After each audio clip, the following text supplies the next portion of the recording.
Passez à autre chose. Rendez votre logette automatique. Plus besoin de prendre des risques. Dans ce cas, Scafme vous présente ses logettes intelligentes. Elle garantit la protection de vos appareils contre les mauvaises qualités du courant. Soyez en sécurité. Plus besoin d'aller faire des ponts des phases dans vos logettes, car elles s'exécutent automatiquement grâce à la logette intelligente. Une fois que vous placez ce dispositif, dénommé Pompeball, votre logette sera automatisée et vous n'aurez plus à prendre le danger d'aller faire des manœuvres dans votre logette électrique. Notre adresse, Limité 10e rue quartier résidentiel, à 100 mètres de l'UDPS. Scafme, toujours à votre service.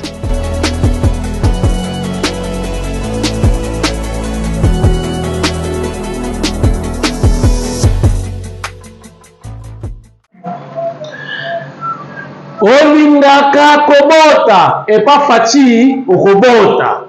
Mon maternité zate Fati a lobby au fêlé. Donc, chers amis, Tobandi période, il y a bilan, il y a chef de l'État, bilan, il y a ministre. Donc on peut savoir le bilan qu'à la minute, il y a ministre près le président de la République.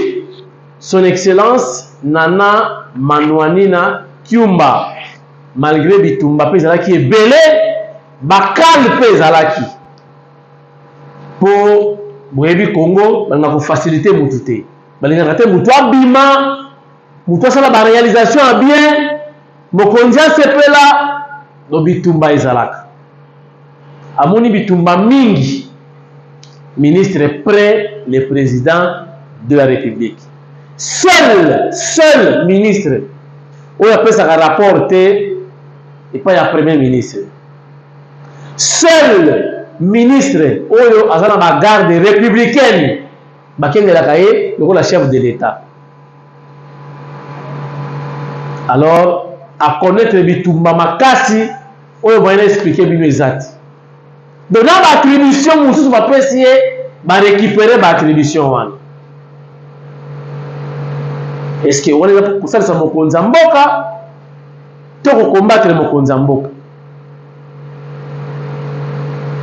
Malgré ça, elle a tout fait pour redorer l'image du chef pour que sa électorat à Mokonza Mboka. Et surtout, il y a dans la province, il y a opposition. Province, il y a frère Martin, malgré Bakal à Bundi, mona mwasi boza komona oyo naza kosenga na Mokonza Mboka na deuxième mandat na ye akanisa ye ndenge moyibi alobaki na croix ayebisi Jésus tango kovanda kuna pembeni ya papa kanisa ngai pe nayebisi Fati tango kozwa deuxième mandat Fati kanisa mama oyo bakali ya kosakana te me abundi bilan na ye nakolakisa bino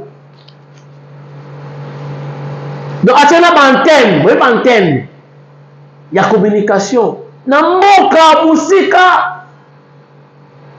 esika foyi ezalaka alo yampange abwe nkirudiri wunu alo kita wako naza koyoka bien te bandela répéter mère alongoli bango na makambo ba répéter nana manoi na pesi bango atie bango antenne ya téléphone antenne ya communication to batamboka ba communiquer ayampangi ikuwiri. Voilà. Chers amis, bonjour. Bon début de week-end. Bienvenue chez Papi Kamwasi. Télévision 4x4 tout terrain.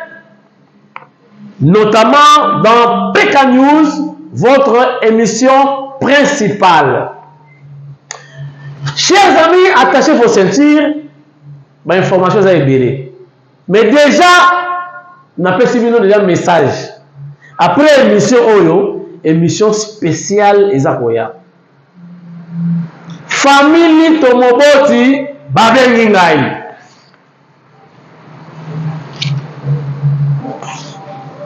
Malobi, Baga prête, va participer tout ça à l'émission spéciale avec les détails par rapport à la situation, il y a GLM. On va consacrer ma caméra, on va Shadari a incité Batou. Oh, Libi, Awa, bagarre républicaine. Baye Kobuka clôture, il y a sénateur à vie. Il y a une intention. Batou Batomboka, malgré Batou Batomboka na bangote. Et ça les paye l'autre côté. Bas journaliste baye, ba éclairer opinion, la véracité de la situation. Mbalamongo pe, li solo elali, tikita, tata. Maintenant, il comme il y a un journaliste, ba image pendant que elles aussi filmé. Moi en particulier, je suis menacé. D'ailleurs, je vous avais informé hier que je vais porter plainte. Demain samedi, je vais porter plainte contre l'inconnu parce que ma vie est en danger. Je suis menacé par rapport à cette situation. Et pourtant, j'ai bien réalisé mon travail. J'ai fait mon travail, j'ai éclairé l'opinion sur les dossiers GLM. Comme quoi on avait démoli le mur ou la clôture de l'ancien président Joseph Kabila Kabange. Et pourquoi vous me menacez? Pourquoi? Vous me menacez pourquoi? Qu'est-ce que j'ai fait du mal? J'ai joué mon rôle. J'ai fait des reportages, j'ai relaté la véracité de la situation en question. Où est mon problème? Laissez-moi tranquille, s'il vous plaît. Chers amis, émission Bandi, Blaise Kilimbalimba, le remplaçant valable du général Kasso, a côté d'intérêt sensible à Bandi Makambu, population à Kosepela, mais est-ce que famille présidentielle, les proches, les autorités, tout le monde au pouvoir vont les soutenir prochainement les analyses dans cette émission. Chers amis, Martin Fayoulou a ordonné aux Congolais, on va dire sur place, la place des évolués, qui s'abat drapeau en belle pour la citation Yagoma. Et Zalaga, est-ce que Zalaga d'abord?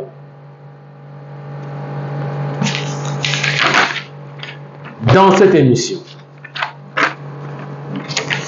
maman, yakatobota, Kobota est comme on fait que là c'est au fêlé, Kobota au fêlé. Eh, Fati béton. Donc le tien là ce que tu dis au fêlé. Mwana yakatobota, maternité au fêlé. Mwana abotami, que là c'est au fêlé. Eh, et comment ma voiture au fêlé? Gambela au fêlé, avion au fêlé, un cas cercueil peut au fêlé. Chers amis, mon konzambo kana souci, il y a sa population, il y a quoi alléger tâche de mes parents. Pona kobota, mon konzalobi qui est là sur fêlé. Donc l'État asalisi yo yo tiaka zeli ezalaka na makasi ya kotia zeli bongisa luketo liaka bio yo tiaka zeli tiakaka chef de l'état azwi charge na yo ye mutu akobotisa mwasi na yo ya ofele kilo obenga baexamen prénatal ofele mwana akoli kaka boya bazaka première chef de l'état azwi en charge kelasi ofele président ya boye bozwa ye wapi boyebisanga bozwa ye wapi et à la longue okoyoka mpe 7e ofele donc premier CO ofele tokende malembe chers amis président ya boye est-ce qu'il a mérité deuxième mandat?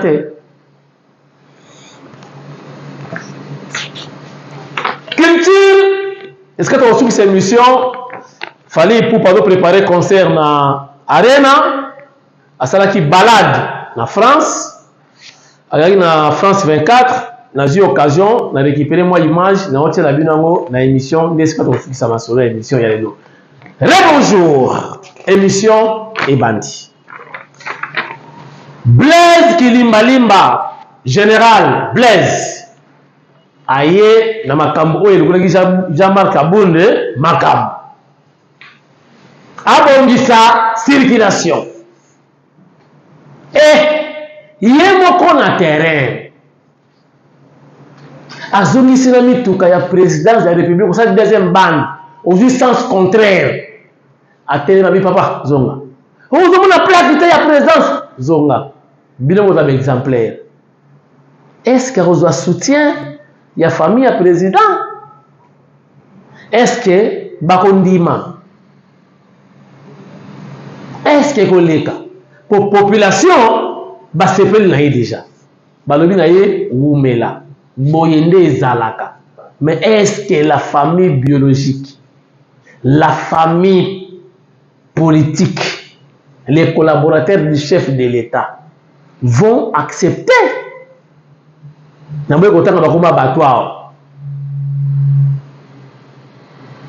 Chauffeur de maman Marthe Kassalo, Azakoya, a jouissance mususu, bakutana général, bakolekisa ye, to bakolekisa ye te. Akondima, to akondima te. J'ai peur que général a tombé dans ma caméra, Jean-Marc Kaboul a tombé qui j'ai peur, tout simplement. Parce que les Congolais, ils ont une droiture, ils ont une logique. Alors, ils sont pressés, ils ont urgence, mission ya mokonza mboka, mo ba ko sa mokonza mboka makambu trop. Mission na yo moko privé, et ko mokonza mboka. Mo ba kaki ambulance. Wa, nikisa. Ba kele misa ambulance, bata na kati mi bagan ya pamba.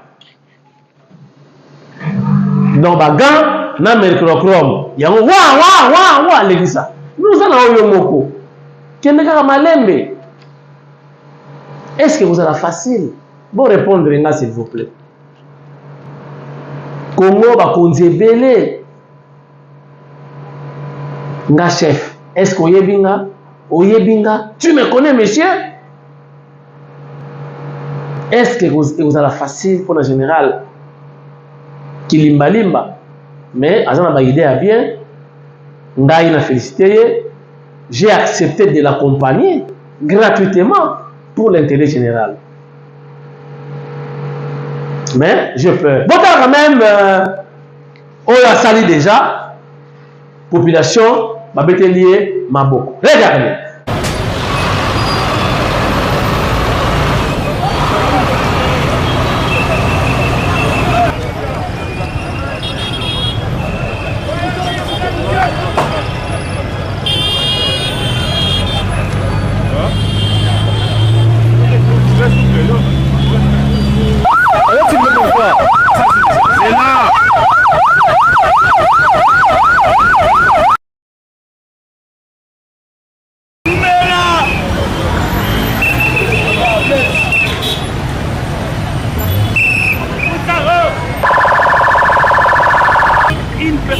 On le montre un exemple. C'est ça qui nous fait du problème.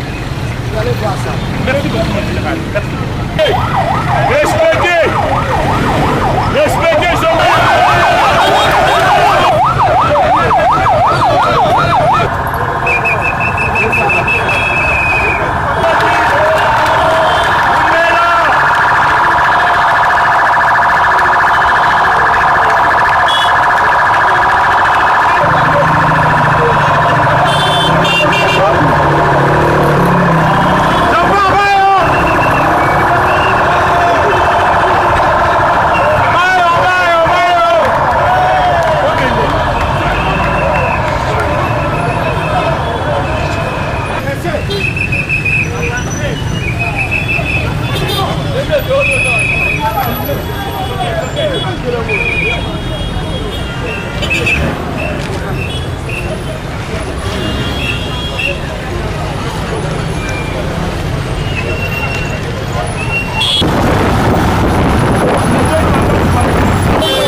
Frère Martin atteint la population, qui sa ba drapeau, ba mususu ba boyi, ba lobi que non, peut ça discours na yo, oui, ba to ba kufi na ngoma. Na j'ai information que ba militaire mususu o ba kometa ki ba erreur wana, il paraît bazwa ki li konda ba ko batinda ki bango ba sala yango ko ba salir chef de l'état. Mais na osa bino botala le président ngo ndenga zalaka. Botala Faci ndenga zalaka ndenga zali. Pensez-vous vraiment que chef d'État peut ordonner la garde républicaine à bon civil? Et ça, c'est comme et ça, c'est comme réfléchir 1000 fois. Il y a un mot qui est aux ala qui cop, il y a un mot qui kangi, basoda mususu, na yoki bamuso dévoiler que bachaki biso l'art. Tozela batanga bakombo ya bato kasi bango l'art pour ba commettre ba crime on appelle la ba crime ils les cambo biso no souza pour souhaiter peut tout condamner ango fermement. Il faut maintenant tina bato ba kitsa ba drapeau pendant que non à résoudre le problème ya ba candidature ya ba député ya la muka ya la baki bakozalate bako participer dans la dernière minute yemoko andimi a déposé candidature yemoko est-ce qu'ils ont un sens botala genre modèle de ba politicien tous en bango na Congo.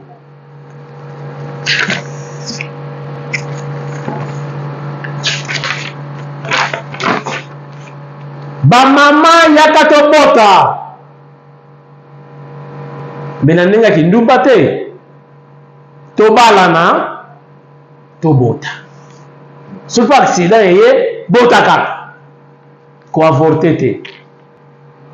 Donc quelque part chef de l'état a combattre pe ba avortement parce qu'avortement est un assassinat en réalité. En dehors ya ba oyo il gananga ba viol ba belé mais en tout cas avortement est condamnable na RDC. Alors, mingi basala kango awebi que non moyen ya maternité ezate moyen ko bokola mwana ezate moyen ko futle bachiki ezate mokonza mboka salisi bino atie maternité au félé accouchement au félé. Donc yaka tobota mais to balala après toboti on a le secteur ya maman Régine Kapinga Régine na Belgique on a secteur na bango secteur ba minganga tonga eloko pamba botala basi wazolongola biso soni na Congo azo tuba mindele tonga azo traiter mindele ba pesi nzoto yaka ozo tonga di maman Régine Kapinga wetu Régine depuis Belgique. Mais tu ressembles là, dans un élément. Bon, on a le lancement officiel. Il y a gratuité, il y a maternité. Vous allez lire dans le programme, il y a santé universelle. Mais dans le là, chef de l'État sali par naïe, souci naïe yangoa. Maintenant, il y a des députés qui ont légiféré la loi. Ils ont rémunéré, renforcer salaire, pour motiver les infirmières surtout, ou les infirmiers en général, ou les dans la grève. Dans les médecins, c'est les infirmiers, les médecins ont prime plus d'1 million. Et la prime, et dans 200 ou 300 000 francs congolais, il y a un simbati. Les enseignants également, chef de l'État PC Vision à fonction publique, non ba député, bon voter la loi ya malade, et dans l'avantage, il y a enseignants pour la motiver, batani sabana, pas ça bango matière ya qualité, c'est très capital. Bota la nenge de kaki, chef de l'État, na ministre de la santé. Regardez. Nous avons l'honneur immense, avec un plaisir immense aussi, de vous adresser ce message à l'occasion du lancement de la gratuité des accouchements en République démocratique du Congo, en commençant par la ville-province de Kinshasa. Ce premier paquet de soins de la couverture santé universelle concerne la prise en charge des femmes enceintes, des accouchements, des nouveau-nés jusqu'au 28e jour de leur existence, marquant ainsi le début effectif de la couverture santé universelle en République démocratique du Congo. Certains se demandent pourquoi nous avons choisi de commencer la CSU en mettant l'action sur le couple mère-enfant. En RDC, d'après les données récentes, la mortalité maternelle et infantile s'élève à plus de 480 décès maternels pour 100 000 naissances. C'est-à-dire chaque fois que 1000 femmes accouchent, 5 décèdent. Et nous avons pour 1000 naissances, 25 nouveau-nés décèdent. Cette hypermortalité a donc été identifiée comme une priorité de santé publique. La couverture santé universelle est une aspiration mondiale visant à garantir que tous les individus, quel que soit leur statut social ou financier, puissent accéder à des soins de santé de qualité. Et aujourd'hui, je suis fier de vous annoncer que la République démocratique du Congo s'engage pleinement dans la réalisation de cette noble cause. En ce jour du 5 septembre 2023, je suis heureux d'annoncer le lancement du programme de gratuité des accouchements dans la ville de Kinshasa, qui est le premier paquet de soins de notre mise en œuvre de la couverture santé universelle. Cela signifie que les femmes enceintes, les accouchés et nouveau-nés recevront des soins de santé de qualité gratuitement, sans que les difficultés financières ne constituent un obstacle, et cela sur financement propre du gouvernement.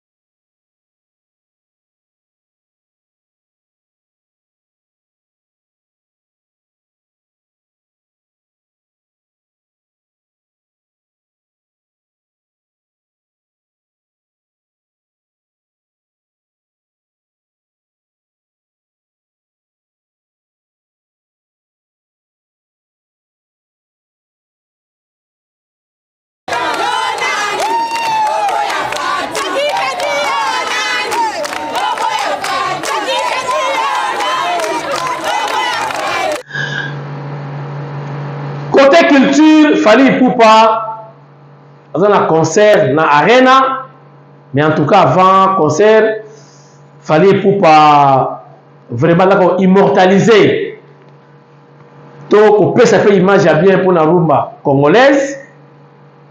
Et il est considéré musique congolaise. Et vous avez pour quitter comment il a comment il a musique. Oui, mataki mingi mingi ba ivoirienne. Mais cette fois-ci, il fallait pour pas azo matisa drapeau.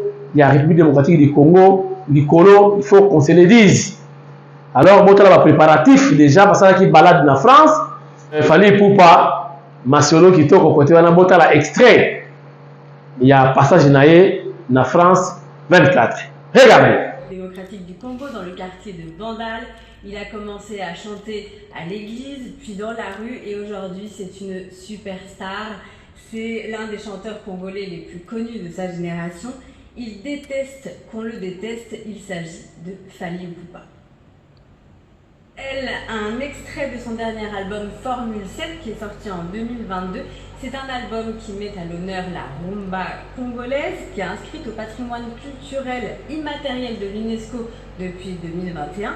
Et c'est un album où il est question d'amour, le thème de prédilection de Fally Ipupa. Et il nous a emmenés dans son studio parisien, dans l'ouest de la capitale, celui de la Grande Armée. Écoutez, nous étions avec lui.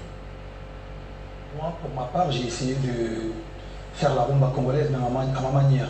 J'ai ramené ma petite touche perso. Et elle est toujours là. Pour moi, c'est l'une des meilleures musiques du monde, en fait. Pourquoi? Il y a beaucoup de mélodies, beaucoup de belles mélodies. Et il y a des guitares. Et côté écriture, on écrit très très bien. Il y a beaucoup de paroles d'amour. Donc, alors la touche, Fally Ipupa, c'est quoi si vous deviez la définir? J'ai tokoslisé la rumba congolaise. Donc quand vous m'entendez, quand vous m'écoutez chanter, quand vous écoutez mes chansons, vous allez tout de suite remarquer que c'est Fally en fait, c'est la rumba des Fally. Fally Ipupa interrogé par Valérie Fayolle. Pauline, le Paris des Arts, on le sait, hein, les habitudes de l'émission le savent aussi, c'est une balade culturelle comme d'habitude. Où est-ce que Fally Ipupa a choisi de vous emmener? Je ne sais pas si vous le savez, Philomé, mais Paris possède un musée en plein air, un musée de sculpture. Et c'est situé dans le centre de Paris, le quai Saint-Bernard. C'est entre le pont d'Austerlitz et le pont de Sully, juste en face de l'Institut du monde arabe.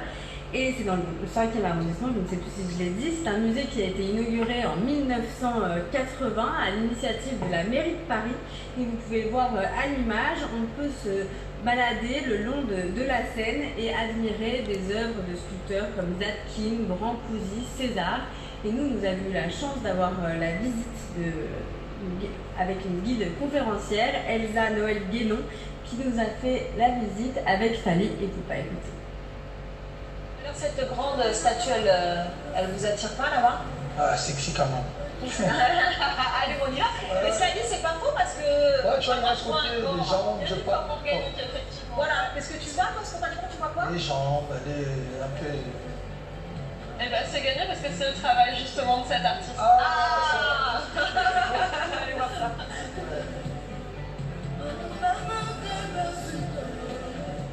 Là, c'est l'œuvre d'un artiste cubain.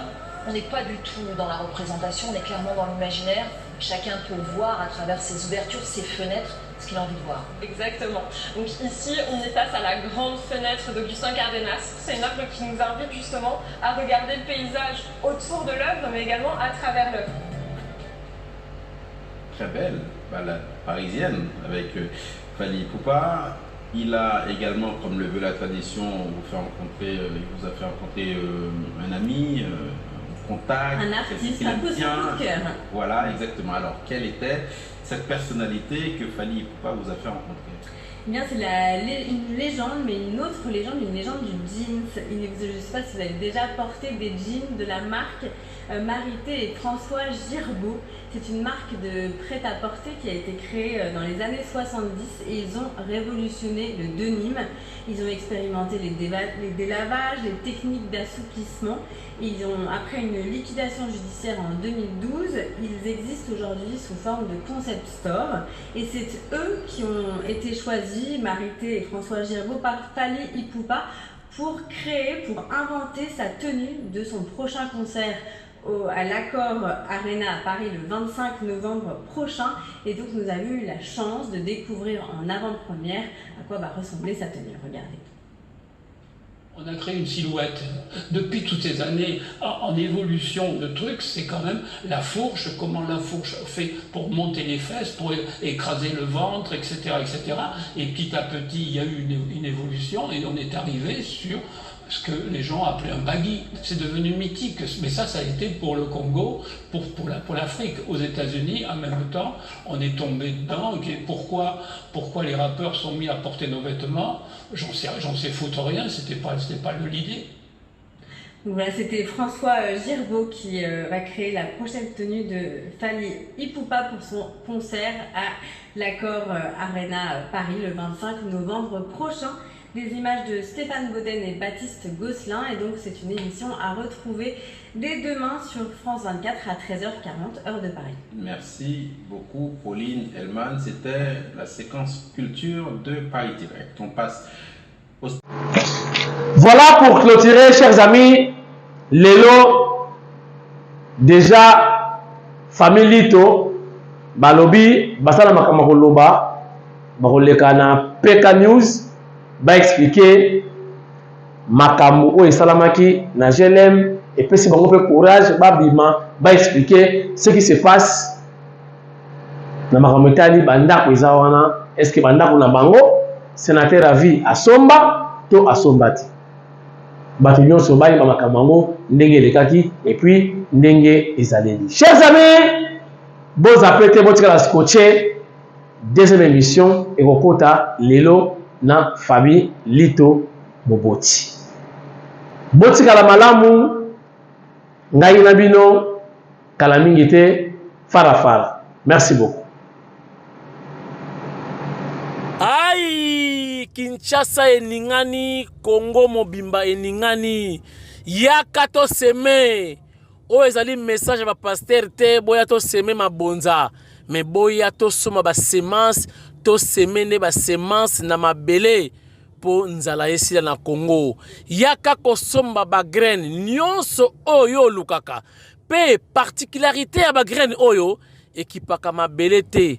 Partout ata esika ndunda ebotaka te ekobota ndunda nyonso yo lingi. Chou de Chine, pastèque, tomate, oignon, pilipili awa ezangaka te. Bozwa adresse. Tous ans, na avenue Dibaya sur Kassavoub, Dibaya 22. Tous ans, la maison, nous sommes à Sende, numéro 20. Tous ans, la dépôt, nous sommes à Oshwe, parce que bon, nous sommes à Oshwe, numéro 14. Et puis, nous sommes à Matadi. Ok. Nous sommes à Henri Tomate. Donc, nous sommes à la maison, on a le boloko, sémence, directement, bon, on va produire nos choses. Et pas ya Anna Luboloko. Message spécial na ba candidat nyonso, ba député. Oyo olingi obima député national. Pesa motofile a péché yemoko aye bakozwa famille na ye en charge. Yo lingaka fachi béton, somba ba semence o ezana elongi ya fachi béton, pesa na bandeko poto ndima ke olingaka fachi béton ya solo pour le développement. Yo lingaka Auguste Kabuya CG AK47 Tosa Obika Chingoma Somba Basemance Pesa na mama maraîchère pe bako voter. Yo lingaka Nana Manouanina metali candidate kuna na pai Kongila na Bandundu Somba Basemance Kabola na bandeko tomona ki lingaka ye. Yo lingaka Regine Kapinga Mama Munganga na Belgique mais Somba Basemance na komo ya chef de l'État bota la stock. Eyokani, merci Anna Luboloko ezalaka nde boye ba mama bazako kanisa pour le développement ya mboka.